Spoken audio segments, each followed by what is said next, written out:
I'm going to be talking about exercise as well as nutrition, because normally, of course, I have my nutrition hat on, but I'm taking on board exercise too, which was where my career started. I moved from exercise into building nutrition and dietetics, a bit of psychology thrown in there. And really very much what I talk about now is trying to step out, and this is exactly what lifestyle medicine is, trying to step out of our own little individual areas and bring us all collectively so that we start to think about health and well-being and, of course, weight control in a much more holistic way. So I thought I'd just focus on, thank you, on 10. And I've only got 20 minutes, so I can't go into an enormous amount of depth, but 10 minutes that I find all the time that I'm having to deal with. So we're going to start with exercise. We looked at what happened, and I put you all on an exercise regime for the next 12 weeks, and I do a Biggest Loser style, you know, thrash you with my personal training, and I get you all to do some, and I change nothing else, and you change nothing else about your lifestyle. Then it is absolutely true that exercise would have a profound effect on what happens to the weight on the scales over the next 12 weeks. But that's a very short-sighted and bird's-eye narrow view of what exercise truly does for us. So I get a bit cross about this myth. When we look much more long-term, exercise very much has an important role to play in overall weight control. Exercise has an important role, particularly in people who have lost a lot of weight, keeping it off. And it changes the way your body works, which is what I tell people. Exercise gets you better at burning fat. It gets you better at preserving glycogen, which is our body's carbohydrate stores. So it makes your body work better. So it is absolutely essential that we keep telling people about the message of getting more active. It doesn't have to be in the gym, it just has to be more active. So what about women? Should they not do weights in the fear of bulking up? Well, whenever I go into a gym and I see all these young guys in the weight section with their bulging muscles and downing their protein shakes, I always get frustrated because I go, they're not the ones who need to be in the weight section of the gym. Everybody in here who's over the age of 35 needs to be doing some sort of resistance training. Doesn't need to be in the gym with weights. You could be doing push-ups and going to a power yoga class, just using your own body weight, whatever. But we have to start using our muscle. And women in particular, we have less to start with. I can promise you're not going to bulk up unless you start taking some steroids and you really seriously work hard in the gym. Those girls that you see very muscular, they're doing a serious amount of work. So doing some weight training 2 or 3 times a week is not going to turn you into a man, ladies, okay? So we have to encourage doing some sort of muscle work so that we can slow down the age-related loss of muscle that happens after the age of about 35. What's my number 3? Is it dangerous to start exercising when you're older? Well, again, some people think, well, it might be dangerous, I might drop dead of a heart attack. We hear these stories of the fittest people in the world suddenly doing a marathon and dropping dead at the end. So it's important that we reassure people that there are benefits for exercise no matter what your age. We have some fabulous studies now showing, in fact, men in their 70s can still build and gain some muscle. Now that's important because muscle has a metabolic purpose in our body. It's not just about looking good on the Bondi Beach. It's actually got a metabolic function where muscle is the major uptaker of glucose from the blood, for example. So it's absolutely implicit in blood glucose control. Muscle is important for lifting you out of a chair once you're elderly, for being able to still be active and mobile. So muscle has and it has an active role, of course, in terms of your metabolic rate. I'm always being asked, how can I raise my metabolic rate? Well, your metabolic rate is simply your rate of energy use. You want to increase the rate of energy use, start moving, and have a bit more muscle because it's burning more energy all of the time. So it is absolutely safe. Of course, older people should get the clear from their doctor. We're not suggesting that you start running a marathon when you're in your 70s if you've never done any running before. Of course, exercise should be age appropriate, but we've got to encourage everybody to start being a little more active in our daily lives. A diet one. Gluten-free diets are healthier. Well, gluten's a dirty word at the moment. It's evil. If it's not gluten, it's sugar, and probably it's both of them together. So gluten has become the evil word, and everybody thinks they've got to give up gluten. Well, here's the problem that I see, is when I walk into the supermarket and I look at all these gluten-free products on the shelf, and half of them are filled with absolute rubbish. So if you eat a real food diet and you cut out gluten, that's absolutely fine. That's a very different thing from eating a whole bunch of foods that because of the gluten-free on the front of pack, people are thinking it's healthier. And I'm wondering if it came about because the gluten-free foods are always in the old health aisle, although lots of supermarkets are kind of losing the health aisle, thankfully. Why don't we just make the supermarket the health aisle? The whole thing should be healthy. But anyway, because they're in the health aisle and because gluten has had such bad press in the media, all of a sudden we see biscuits with gluten-free on the front and everyone thinks that's a healthier choice for the family. Pop those in the supermarket trolley. So just remember, just because it says it's gluten-free doesn't mean that it's healthier. The second problem is the researchers involved in looking at the microbiome and trying to understand what is it that influences the bacterial groups that are present and the numbers that are present in the microbiome. They're concerned that in fact, gluten-containing grains have much higher levels of these prebiotic fibers than gluten-free grains do. So this is a very new area of research, really trying to understand how we can manipulate diet to give us the best outcomes in terms of overall health. And of course, the gut microbiome, we're at the tip of the iceberg and understanding the full implications of what it does for us. And it certainly has implications for our immune function, even for our brain function and mental health is starting to be related. And of course, overweight and obesity does. Do you still have my slides? You do. I've lost them. I can see me. It's most disconcerting. Okay, the next one. Coffee is dehydrating. Well, this myth seems to persist and persist and persist, but actually I presented at a sports conference in the UK with some of the leading sports experts in the world some 10, 12 years ago. And even at that time, one of the sports, who's one of the most eminent sports nutritionists in Europe, spoke on this and explained quite fully, yet still, even 10 or 12 years later, this myth seems to perpetuate.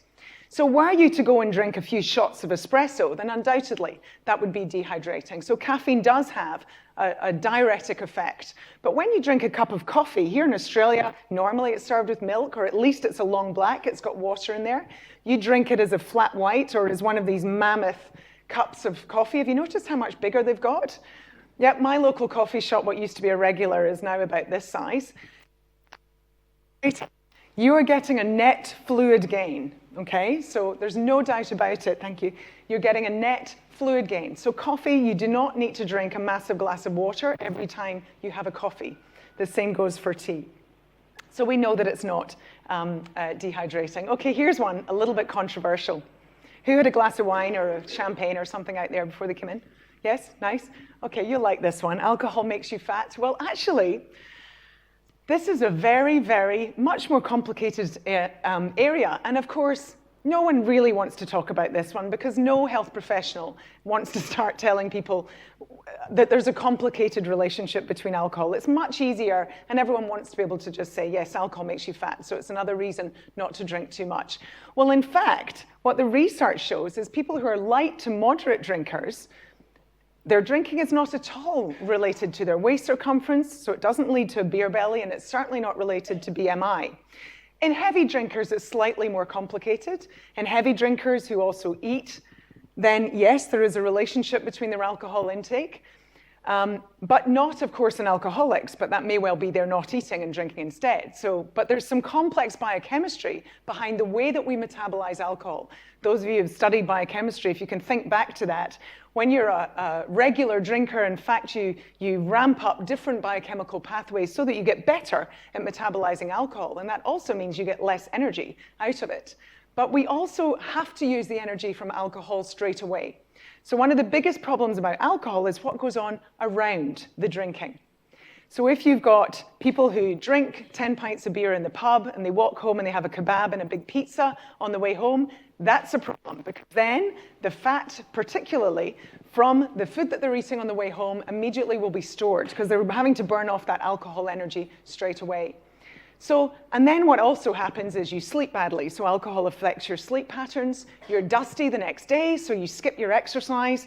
You need some sugary foods as a pick-me-up or a big fried breakfast so that you feel better. And then probably by about 5 o'clock, you think, here, the dog will make me feel an awful lot better. So on goes the cycle. So in that sense, it's what's happening around alcohol that is very, very often the problem. The other thing that can happen is, and I just have to tell you the story of one of my poor clients who I saw years ago, who I finally said to him, we're not getting anywhere here. I really want you to just stop drinking. Just give me a month. I want to see what the effect of it is. And this was a guy who used to drink a bottle of wine with clients over lunch, have a whiskey before the dinner, and then go out for dinner with his wife and drink wine again, and then probably have a sort of cocktail or whatever. He was a big, big drinker. So he vowed, and he came in with his wife, so I knew. So he did a whole month. And then he said, I'm going to keep going. I'm going to do 3 months. And he swears, and his wife tells me he did 3 months. Didn't lose a kilo. I think what happened was he replaced it with food. So he gave up his alcohol, and instead he would have dessert. Or, will I deserve an ice cream in the afternoon because I haven't had a drink? So alcohol is a very, very complex story. What we certainly know about alcohol is, before I've given you all a reason to leave here and become regular drinkers, is that it does raise your risk of cancer. So sorry. We do have to moderate our drinking, but let's just recognize that it is a very complicated relationship with our health. Okay, what about processed food? This is another one I keep hearing people sort of use this term very, very loosely and immediately just, throw out all processed food. Processed food is bad. Well, I'm a real food person. I believe in real food, absolutely. But for most of us, I grew up in the country in Scotland, and we had a dairy farm right next door, and my mum had a veggie patch, and I grew up eating food from the local farmers around us. But most of us don't live that way anymore. Most of us live in cities these days. We need the convenience and the ease and ability of being able to go to the supermarket and get some foods that help us to follow a healthier diet. And if we think about what processing is, cooking in itself is processing. So most of us like to enjoy cooked food. And man, long ago, if any of you have ever watched the fabulous series or read his book, Michael Pollan's Cooked, there was a fabulous quote in there where one of the people he interviewed says, cooking is what made us human. And I thought, how wonderful, that's so true. It's what and we learned, and we were smart enough to start to understand how to collect food from the ground, how to use the animal food that we had, and to make it into something that is often more nutritious. So it's not true that raw food is always better for us. Often cooking releases nutrients and allows us to absorb nutrients into our bodies that we would never have been able to before. So processing can be good. Frozen, like these frozen berries, preserves nutrients, especially things like vitamin C. So by freezing foods, we don't have to add any artificial preservatives. The Chinese were using freezing as a preservation method of food several thousand years ago. So it's one of our oldest methods of preserving food. So we can use some levels of processing, but what we have to understand is what the implications are. So I try to talk more about heavily processed foods. Those that have got I encourage people to read the ingredients list of a product that they pick up in the supermarket. And if it doesn't read like a list of foods that I could buy and make that product myself at home, then put it back. If the ingredients sound like they belong in the chemistry lab, put that product back. That's not likely to be such a great product. But let's stop banishing all processed foods and start recognizing that we need to make it a little bit easier for busy people to be able to put a healthy meal on the table for people at night. Okay, back to an exercise one. And this one really was on my mind because back when I first became an aerobics instructor, back in the days when we all had thong leotards and woolly things on our ankles, what was that all about? Keeping your ankles warm while you jumped around? In the era of Jane Fonda, that's where I started. It was a fabulous time. You could hire your local church hall and have 100 people in your aerobics class and charge them all £2 and make a fortune. It was great. It was wonderful work when you were a student. And back then, we all had a phase of wearing sweatsuits. Does anyone remember them, or am I on my own here? You wore this sweatsuit, and it made you sweat more, and the idea was that made you work hard, and you'd expend more kilojoules.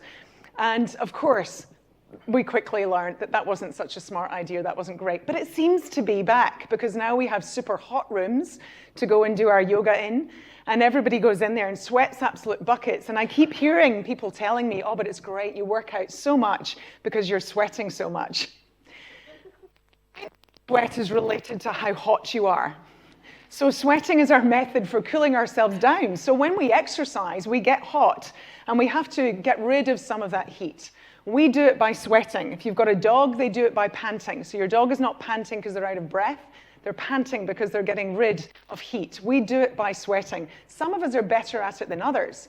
So you might have a sweaty partner who sweats more than you in the same environment. So we all have different, some of the sports people, Pat Rafter's an enormous sweater, and he has to have lots of salt and electrolytes in order to replace his fluids. So we all have different efficiencies. That doesn't mean the big sweater is working out harder than the next person. So we have to be careful with how we teach people about how hard they're working out. It's much better to use a very simple scale of 1 to 10 rather than working out how much are you sweating. So sweating's got nothing to do with how much you, how hard you're working out. Okay, number 9 is back to food. Extra virgin olive oil. You shouldn't cook with it because it produces harmful fats, and it's suddenly rancid and awful and terrible for us. Utter nonsense. Our Australian extra virgin olive oils are absolutely fantastic. We're world leaders in the olive oils that we're producing here. And we have an excellent laboratory, one of the best laboratories in the world, who are doing tests on these kinds of fats all the time. And what we've shown is the smoke point of Australian extra virgin olive oils are somewhere between 200 up to 220. And the beauty about extra virgin, what that means is it's the cold pressing of the olives. So you get the highest levels of phytochemicals. And those phytochemicals actually not only have benefits within us, there's things like squalene that reduces your risk of skin cancer, very fantastic for Australians, but they also protect the oil. So we've done these tests and we've looked at what happens to the oil, and we've shown that extra virgin olive oil is one of the safest oils. Not only that, we should be cooking with it, because not only do you get those phytochemicals present in the oil, but it also improves your absorption and your utilization of the antioxidants and the other phytochemicals that are present in the vegetables. So we've got researchers in the States who have shown that absorbing more of those phytochemicals, cooking your food in extra virgin olive oil is actually a great idea. And we should be encouraging Australians to do this more. So thankfully, we've left that low-fat era long behind, and we should be encouraging people to use really good fats, like this oil, like things like avocado and nuts and seeds and so on. Okay, last one. Sorry, the guys in the gym, I've had a bit of a go at them tonight. You need gym supplements to build muscle. Well, I've spent, 30 years going to gyms, and I watch what happens. And one thing has not changed in gyms since I very first started going as a teenager, is that I see all these people who go to the gym to lose some body fat and perhaps build some muscle. And what happens is they finish their workout and they get a massive big protein shake with God knows what else put in it at the end, and they glug it down. Well, I went recently to a gym that I shall not name, in the centre of Sydney. And I asked for their ingredients list for their, thanks, I'm just finishing. I asked for their ingredients list so that I could analyze the protein shake. Guess how many kilojoules? Very close, 2,500 kilojoules. Were you at the same gym? 2,500 kilojoules, that's a meal. And all these guys are in there trying to build muscle, lose body fat, and they're simply putting an extra meal and then going home and eating. Just a reminder that, of course, there is a place for supplements.